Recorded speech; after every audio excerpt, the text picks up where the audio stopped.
Good morning, everyone. Well, yesterday was a big day for the emerging market currencies. The Argentinian peso and the Turkish lira especially led the decline, with the peso collapsing as the central bank stopped defending it.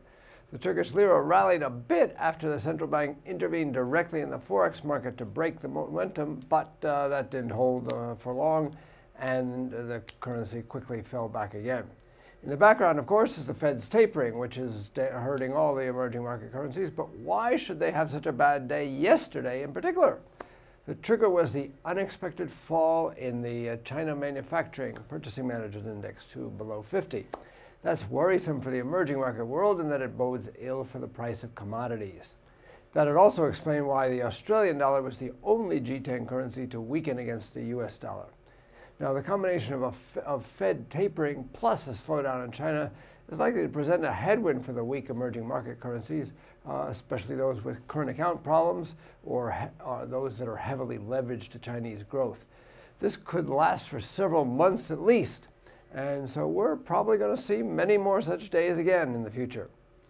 Now, although the dollar that obviously rose against the emerging market currencies, against the G10 currencies, it was pretty weak. As I mentioned, it only gained against the Australian dollar. Now, following the drop in the Chinese PMI, during U.S. time, the market U.S. PMI fell in January, whereas a rise was expected. An unexpected drop in U.S. existing home sales in December as well didn't help either.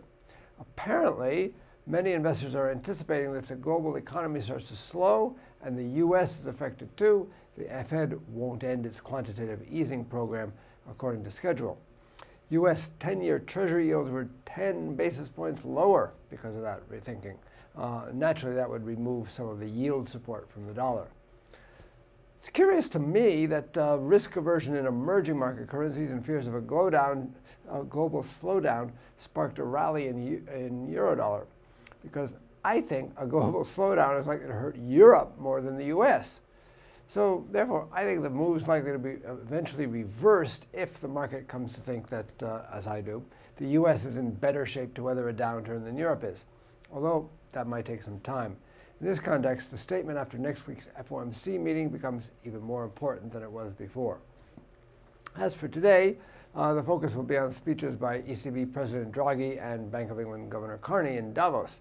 Carney's speech in particular is shaping up to be a major event, as he signaled yesterday that he might be announcing some change in the Bank of England's forward guidance. My guess is that he'd change it to a method that might justify a rate hike earlier than expected. The market's currently discounting the first rate hike coming about 2 years from now. If so, that would be supportive of sterling, in my view. In Canada, the headline CPI is forecast to accelerate to 1.3% from 0.9%. That could induce more profit-taking in dollar Canada as it runs counter to the Bank of Canada's forecast of lower inflation. For more information, including technical analysis, please read the full comment on IronFX.com.